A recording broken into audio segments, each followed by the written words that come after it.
하나님께서 저와 여러분에게 주시는 말씀 계시록 5장 12절입니다. 계시록 5장 12절 우리 한 목소리로 읽겠습니다. 큰 음성으로 이르되 죽임을 당하신 어린 양은 능력과 부와 지혜와 힘과 존귀와 영광과 찬송을 받으시기에 합당하도다 하더라. 아멘. 여러분 살아가면서 단 하루라도 음악을 듣지 않고 살아간 날이 있습니까?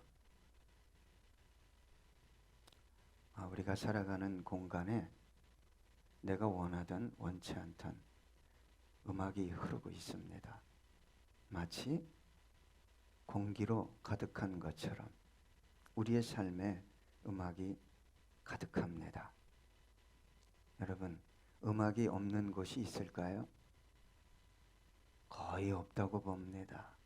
가정에도, 직장에도, 카페에도, 학교에도, 스포츠 게임에도 노래를 부르고 음악을 합니다. 영화도 그렇고 드라마도 그렇고. 여러분, 길을 걸을 때도 들리는 소리가 있어요. 음악 소리. 코로나 바이러스 때문에 라이브 콘서트를 할 수 없어서 드라이브인 콘서트를 해요. 차량 안에서 음악을 듣습니다. FM을 연결해서. 그런데 참으로 희한한 것은 음악이 들리지 않아도 내 마음속에 음악이 흐를 때가 있습니다. 옛 추억의 장소에 가면 옛날 음악이 들립니다.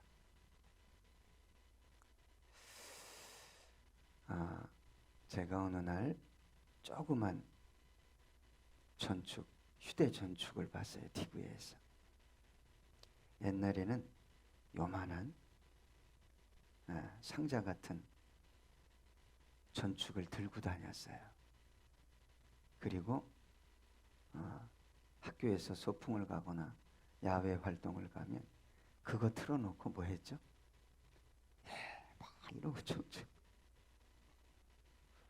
그러니까 그 TV에서 그 조그만 휴대용 전축이 나오니까 음악은 안 들리는데 그 당시의 음악이 흐르는 거예요. 그때 우리가 중학교 때, 고등학교 때 그 음악을 들으면서 신나게 춤을 췄지. 음악이 없는 곳은 없죠. 사람이 있는 곳에 음악이 있습니다. 생일을 축하할 때도, 결혼을 축하할 때도, 심지어 장례식에서도 음악을 사용합니다. 그래서 새들도 노래하고 시냇물도 노래한다고 그래요. 제가 한때는 나무가 노래하는 줄 몰랐어요. 그런데 바람에 나뭇잎이 흔들리면서 노래하고 있는 것을 제가 느꼈어요. 여러분, 자연이 가만히 있는 게 아니라 믿음의 눈으로, 영의 눈으로 보면 뭐 하고 있다고요? 노래하고 있어요. 사람이 음악을 좋아한다면 하나님도 음악을 좋아하시겠죠? 왜요? 우리는 하나님의 형상을 닮아 창조되었기 때문에 하나님은 음악을 좋아하십니다. 그러면 음악하는 분들을 좋아할 것 같아요. 그래서 하나님께서 너 내 옆에서 음악해 라고 만든 천사장이 있었어요. 루시엘입니다. 하나님께서 너무 좋아해서 가장 완전하고 능력 있고 아름답게 창조되어진 존재가 누구냐? 음악 장관이었어요. 힘도 세고 호위 장관. 그런데 그가 그렇게 완전하게 창조되어진 그가 타락해서 루시퍼, 사탄이 됩니다. 저는 가끔 그런 얘기를 말씀을 드립니다. 여러분 능력 있길 원하십니까? 한번 그냥 휘어잡고 내가 딱 하면 사람들이 막 굽신거리고 큰일 납니다. 대부분의 사람들이 그런 자리에 가면 자기로부터 나온 줄 알아요. 누굴 닮았어요? 마귀를 닮았어요. 타락했기 때문에. 욕망을 절제하지 못하고 하나님이 가장 완전하게 창조되어진 이 루시엘이 루시퍼 사탄이 되었습니다. 계시록 5장에 보면 천상에서 하늘나라에서 찬양하는 세 부류가 나오는데 첫 번째는 구원받은 성도들의 찬양이 나옵니다. 두 번째는 천사들의 찬양. 세 번째는 만물이 찬양해요. 만물이 하나님을 찬양합니다. 여러분 눈에 또 귀에 안 들리고 안 보여서 그렇지 하나님이 이 만물을 창조했기 때문에 그들은 찬양합니다. 그런데 존재하는 모든 것이 하나님을 찬양하는데 찬양하지 않는 유일한 존재가 누군 줄 아시죠? 예, 인간입니다. 누구에게 영혼을 뺏겼기 때문에? 사탄에게. 그런 사람들은 육체를 위해서만 살아요. 죽으면 끝이지. 자신의 욕망을 이루기 위해서만 삽니다. 영이 죽었기 때문에 찬양할 수 없어요. 여러분, 우리가 찬양할 수 있다는 것, 찬양이 나온다는 것, 찬양할 때 힘이 생기고 감사가 나오고 감동하고 이것 자체가 은혜입니다. 영이 살아나지 않고는 하나님을 절대 찬양할 수 없어요. 아무리 그리스도인이라 할지라도 영이 죽으면 찬양 안 나옵니다. 하루 종일 24시간뿐만 아니라 일주일 내내, 한 달 내내, 1년 내내 찬양이 나오는 법이 없어요. 어디선 하죠? 교회 나와서 해요. 해야 되니까.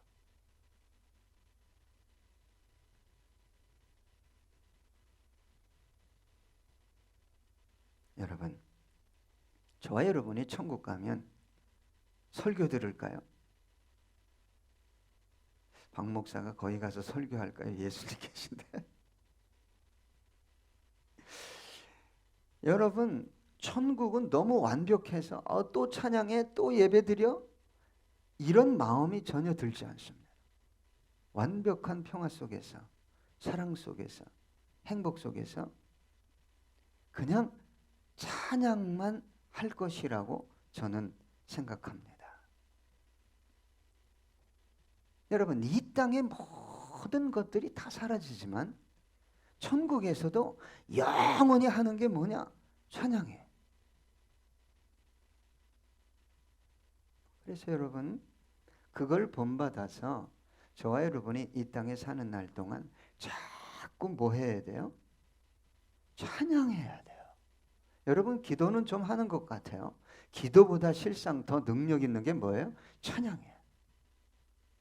기도는 참 재밌어요. 의지적으로 합니다. 시간을 내서. 그런데 내 영혼이 나도 모르게 나오는 찬양은 절대 안 됩니다. 제가 신앙생활 해봐서 알아요. 안 나와요. 여러분은 나오죠? 예? 여러분, 찬양이 능력입니다. 찬양할 때 하나님이 얼마나 기뻐하시겠어요? 임재하시고 영광을 드러냅니다. 특별히 어떤 찬양을 통해 하나님이 임재하시고 막 영광을 받으시고 기뻐하시냐? 나도 모르게 내 영이 찬양하는 것. 여러분, 꼭 경험해 보십시오. 정말 저는 목사님 경험해 보지 못했습니다 하면 제가 부탁드립니다. 꼭 하세요. 영이 죽으면 찬양이 스스로 안 나옵니다. 절대 안 나와요. 나도 모르게 나오면 반드시 그 영혼 중심에 자리하는 게 뭐냐? 평안이에요. 평안. 평안의 파문이 쫙 퍼집니다. 그 순간에 무슨 두려움이 있어요? 누가 미워요?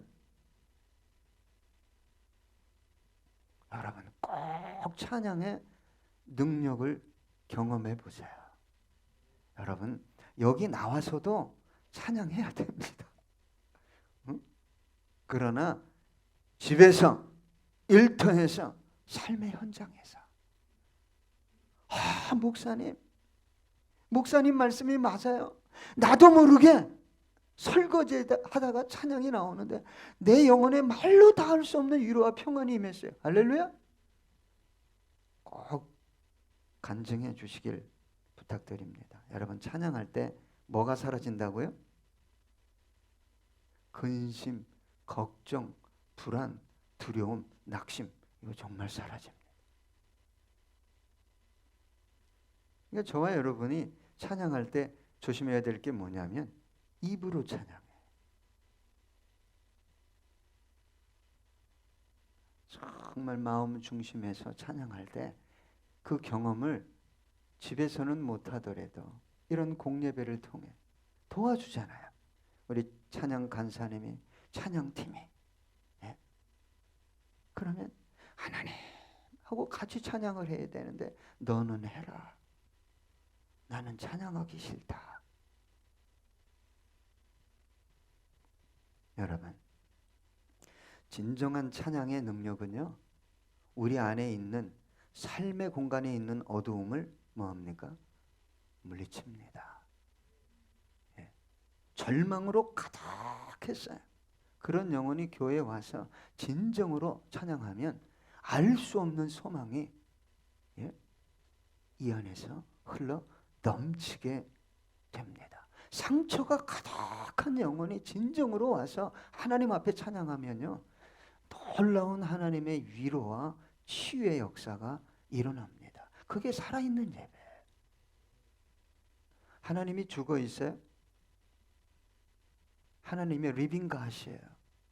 지금도 살아계셔서 간절히 그 하나님을 찾고 예배하는 영혼을 지금도 찾아갑니다.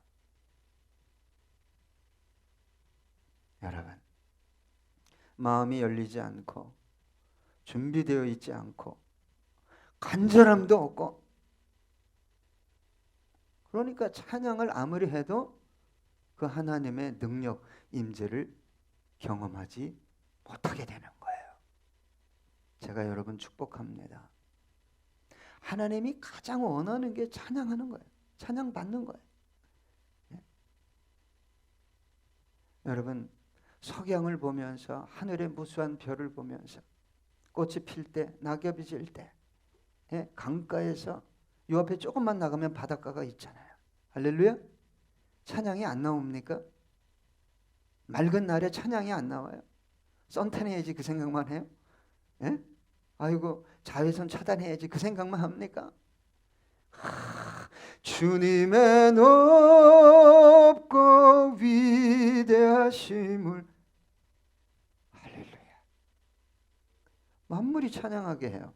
나로 하여금 만물이 찬양하라고 요구합니다. 그게 안 느껴집니까? 꼭 이번 주는요, 여러분 다음 주에 와서 저한테 인사할 때 제가 그런 찬양을 올려드렸어요. 정말 그때 내 영혼이 얼마나 기쁜지 목사님 경험했어요. 여러분 우리 교회가, 저와 여러분의 가정이 진정으로 찬양하면 갈등이 물러갑니다. 어둠이 물러가요. 상처가 치료됩니다. 심지어 육체뿐만 아니라 삶도 하나님이 뭐 하시죠? 치료하셔요. 그게 찬양의 능력입니다. 오늘 본문에 들어가 보니까 뭐라고 써있냐? 큰 음성으로 찬양했다. 할렐루야. 그런데 누가 찬양한 거죠? 천사들이에요. 자, 계시록 5장 11절 보면 내가 또 보고 들음에 보좌와 생물들과 장로들을 둘러선 많은 천사의 음성이 있으니 그랬어. 천사들도 누구를? 어린 양 예수를 어떻게 찬양했다고요? 큰 목소리로 찬양했어요. 여러분, 크게 찬양한다는 것, 그것은 소리만 크게 낸다는 게 아니에요. 여러분 찬양해 보세요. 크게 나옵니까? 안 나옵니다. 크게 찬양이 나온다는 건요, 마음을 들인다는 거예요. 힘을 들인다는 거예요. 정성을 들인다는 거예요. 내 모든 것을 드리겠다는 거예요. 천사들도 그렇게 찬양했다면 저와 여러분 꼭 다음 주부터 할렐루야? 예, 좀 크게 옥순 씨 크게 좀 찬양하세요. 자꾸 크게 찬양해야 돼. 제가 어느 때는 이 찬양을 인도하다 너무 힘든데 찬양하는 회중 몇몇이 참 은혜롭게 찬양하면 제가 또 힘을 얻어서 은혜를 받아서 시너지 효과가 돼서 성령의 감동으로 찬양하게 됩니다. 하나님이 어떤 영혼 복 주겠어요?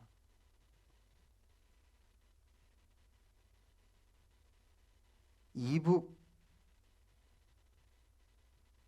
북한에 있는 참 뭘 먹여주고 입혀준다고 김정은만 나타나면 발을 동동 구르면서 막 박수를 치면서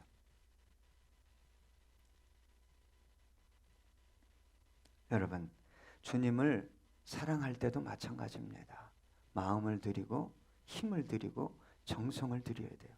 그게 마가복음 12장 29절로 30절 보면 예수께서 대답하시되 첫째는 이것이니 이스라엘아 들으라 주 곧 우리 하나님은 유일한 주시라 내 마음을 다하고 목숨을 다하고 뜻을 다하고 힘을 다하여 주 너의 하나님을 사랑하라 하신 것이요. 여러분 저와 여러분이 하나님을 이렇게 사랑하면 전능하신 하나님께서 저와 여러분의 인생길 삶은 뭐예요? 책임져요. 책임져.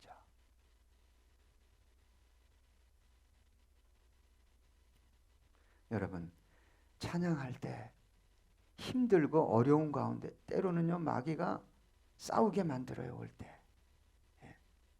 우리 박 집사님하고 황 집사님하고 집에서 다행히 안 싸우면 차 안에서 싸우게 하고 감정적으로 막 여기 오면요 마음이 찬양하고 싶은 게 아니야. 예배를 드리고 싶은 마귀가 보통 놈이 아닙니다. 여러분 저 방학동에서 여기 오는 게 쉬운 일이 아니에요. 어려운 겁니다. 우리가 진정으로 마음을 합해서 온전하게 예배 드리는 것을 누가 견디지 못하죠? 사탄이 견디질 못해요. 어떻게 해서든지 예배 못 드리게 합니다. 그때 여러분 자기 감정에 충실하면 안 돼요. 그건 예배 아닙니다. 자기 감정에 충실하면 안 되는 거죠.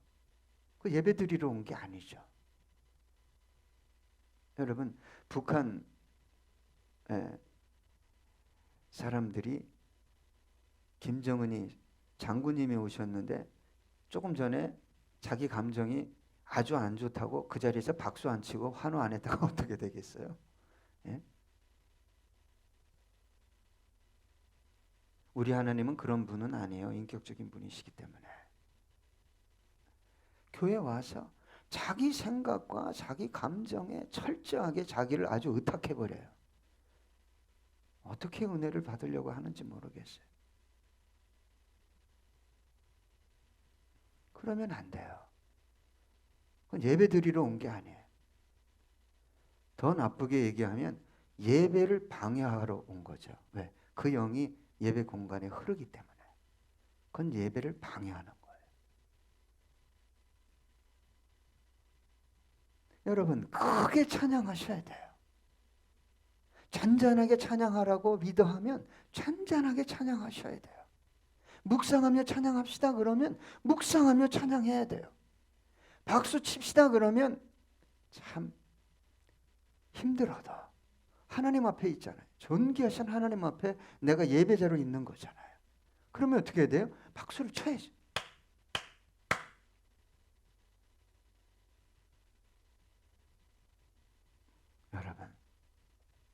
여러분의 생각과 감정에 충실해서 예배드리는 건 이미 예배가 아니에요. 그건 예배가 아니에요. 성령이 내 안에 계시다면 인도자가 저렇게 열심히 하는데 찬양해야지. 억지로라도 해야지. 할렐루야. 억지로라도 박수 쳐야지. 그리고 박수를 막 치다 보면 진짜 치게 돼. 해봐요 좀. 진짜 치게 되고 희한하네. 기쁨으로 치게 되고 나중에 뭐가 나오면서 치게 돼요? 감사가 나오면서 치게 돼요.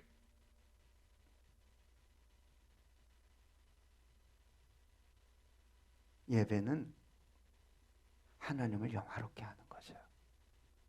예? 찬양은 그분이 하신 일을 기리고 높이는 거예요. 근데 왜 내 중심으로 드립니까? 그분이 하신 일을 찬양해야 되는데.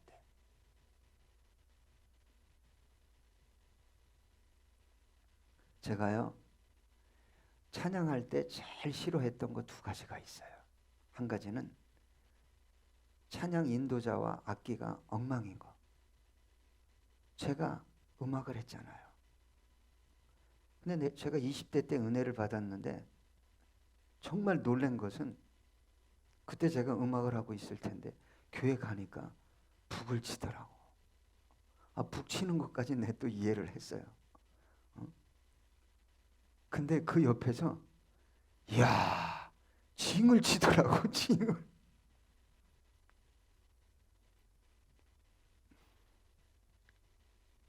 그리고 또 한 가지 힘든 건 뭐였는 줄 아세요? 그놈의 똑같은 찬양을 매일 부르는 거야. 똑같은 찬양을 매일 부르. 또 하네. 근데 제 속에서 너 또 한다고 안 할 거니? 너 똑같은 찬양이라고 안 할 거야? 그러니 어떻게 해요? 그냥 똑같은 찬양. 그냥 주의 보혈 이런 것만 해도 죄에서 자유를 박자도 똑같아 그냥. 하기 싫은 거야. 근데 했어요. 처음엔 끌려서 했어. 그리고 박수도 한번 아주 세게 쳐봤어. 그랬더니 내 안에 계신 성령께서 뭐예요? 기뻐하시는 거야. 은혜가 임하는 거예요. 그 뒤로부터는 꽹가리를 치든 징을 치든 그냥 기도해야지, 그냥 박수 쳐야지, 찬양해야지. 여러분 한 분이 정말 간절하게 정성을 다해 찬양하면 전이 됩니다. 전이 된다고 몇 분에게. 여러분이 억지로 끌려가지고 이게 박수인지 찬양인지 모르면 그것도 전이 된단 말이에요. 그래서 예배를 영적으로 방해한다고 제가 말씀드린 거예요. 또 박수를 친다고 또 옆 사람 방해하면서 치지 말고 또 손 들고 또 찬양하자 그러면 또 왜 이렇게 뻗치는지 몰라. 손 들면 이렇게 들든지, 옆 사람 많으면 나중에 우리 교회 꽉 차면 이렇게 들고 아니면 이렇게 들든지. 여러분 우리 교회가 찬양이 살아있어야 하나님이 그 찬양을 받으시고 예배 때마다 뭐예요? 임재하시는 거예요. 그때 우리 마음이 열리고 우리 마음에 치료가 임하고 교회의 역사가 기적이 일어나고 삶의 터전에도 놀라운 사건들이 일어나게 돼 있는 거예요. 여러분, 우리 노예 목사님 중에 청년 목회가 엄청 잘하고 부흥한 교회가 있어요. 2,000명 중에 청년이 500명이에요. 500명. 가끔 그분하고 식사하고 차 마시는데 궁금하잖아요, 제가. 그래서 그분이 말씀하시면 농담이라도 경청합니다. 신방을 가면 다른 찬양 안 한대요. 신방 대원이 미리 딱 준비하고 기도하고 신방 대원이 쫙 8명, 10명 가면 아마 그렇게 신방 예배하면 절대 우리 교회 교인들은 다음에 안 한다고 그럴 거야. 응? 보혈 찬양만, 찬송가, 내가 방금 한 거. 응? 죄에서 자유를, 이걸 30분 한대. 아파트에서.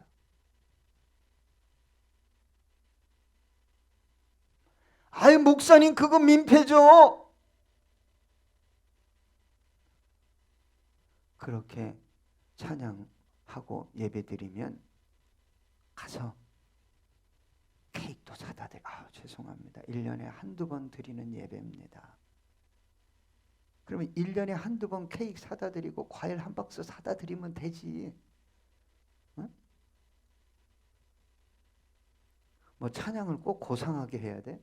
하나님이 뭐 멜로디 고상하고 그러니까 받아요? 참 착각도 유분수네. 그렇게 30분 찬양하고요. 거기서 또 주여 삼창해. 나이도 저보다 많은데 그분이 또 재밌어요. 담임 목사님이 거기 가서 집에 가서 기타 쳐 또. 주여 삼창하고 손잡고 막 기도하고 말씀 전하고 또 다시 말씀 붙잡고 한 10분. 그러면 희한하게 그 가정에 하나님이 임재하시고 역사가 일어난다는 거예요. 나 가출했던 아이가 들어오고 그렇게 술을 먹던 남편이 희한하게 어느 날부터 술 먹기 싫다고 그러고. 할렐루야? 아직도 술을 못 끊는 분들 있어요? 예? 집에서 30분씩 뭐 해야 돼? 보혈 찬양을 해봐. 김석영 권사님하고 보혈 찬양하고 막 기도하고.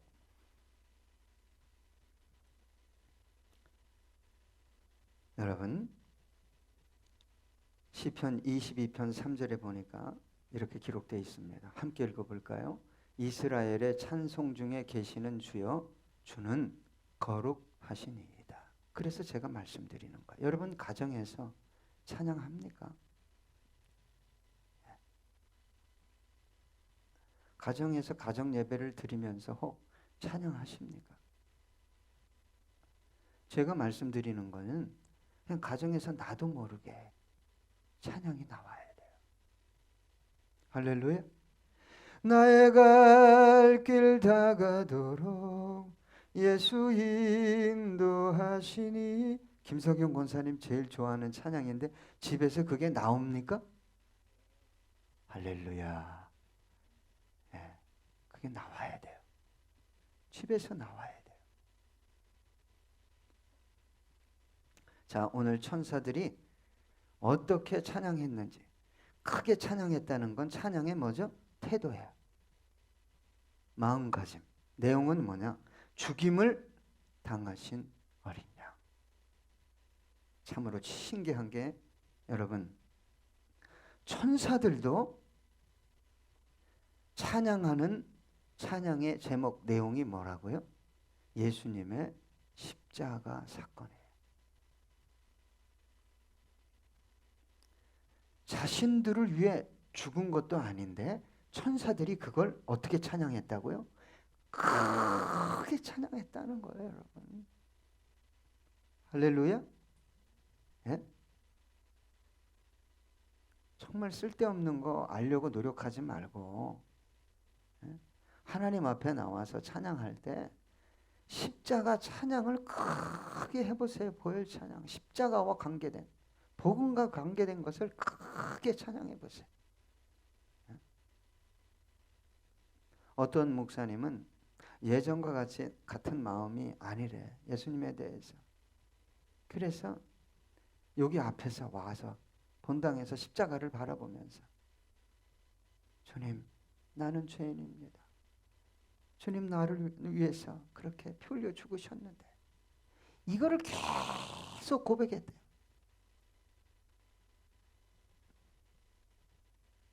근데 영혼이 어떻게 됐겠어요? 그 순간 말로 다 할 수 없는 하나님의 임재와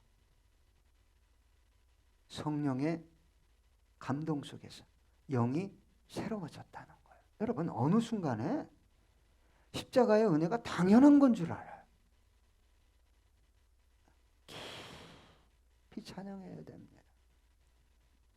날마다 새로운 은혜를 더해주는 게 뭐예요? 보혈이에요. 십자가예요. 천사들도 어떻게 했다고요? 크게 소리쳐서 찬양했대요. 여러분, 천사들도. 베드로전서 1장 12절, 이 섬긴 바가 자기를 위한 것이 아니요 너희를 위한 것임이 계시로 알게 되었으니 이것은 하늘로부터 보내신 성령을 힘입어 복음을 전하는 자들로 이제 너희에게 알린 것이요 천사들도 살펴보기를 원하는 것이니라. 여러분, 천사들도 알기 원하는 게 무슨 사건이죠? 십자가의 사건이에요. 예수님의 십자가의 죽음.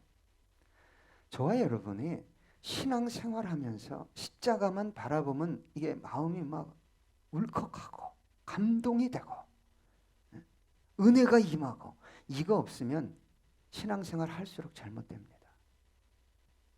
정말 위험한 거예요. 그걸 아셔야 돼요.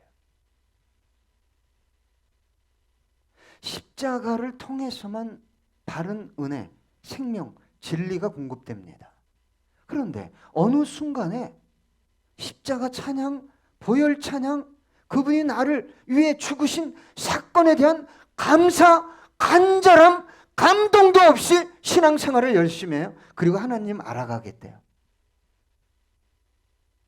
착각입니다. 착각도 유분수입니다. 저와 여러분이 이 땅에서뿐만 아니라 죽어서도 영원히 찬양하는 것은 다른 거 아니에요. 뭐예요? 십자가의 어린 양. 그거 잊어먹고 열심히 신앙생활하는 거 큰일 납니다. 그래서 여러분, 신앙의 깊이는 예수의 피가 흐르는 거야, 저 영혼 속에. 여러분, 예수 없이 성경 많이 읽죠? 특별히 십자가 사건 없이 복음을 모르고 성경을 많이 읽으면 위험합니다. 다 사이비 이단이 십자가의 은혜에 깊이 빠져들지 않은 상태에서 성경 연구하고 기도하다가 이상한 거 경험하고 신비한 거 체험해서 다 잘못되고 교주가 되고 사이비 이단이 되는 거예요. 여러분, 십자가 앞에 서면 아직도 저와 여러분이 뭐죠? 뭐예요?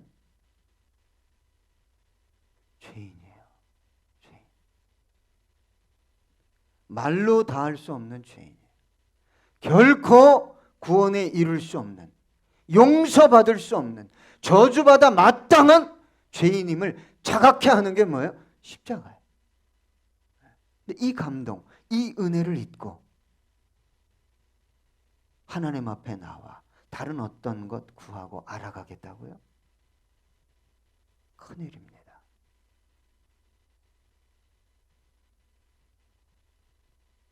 그래서 여러분, 십자가의 깊이가 없는 신앙은 극히 자기중심적이에요.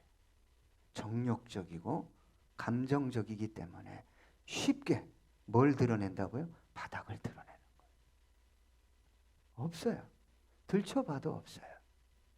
예수가 없잖아요. 십자가 없는데 무엇이 있겠어요? 여러분, 제가 여러분의 목사로서 한 주간 부탁드리고 싶은 것은 여러분 안에 십자가가 있어야 됩니다. 천사들이 찬양하되 영원히 찬양할 제목이 뭐라고요? 그것도 크게 영원히 찬양할 천사들까지도 죽임 당하신 어린 양이에요. 한 주간 나도 모르게 그 주님의 찬양이 나왔습니다. 십자가의 찬양이 나왔습니다. 그런 영혼은 제가 장담합니다.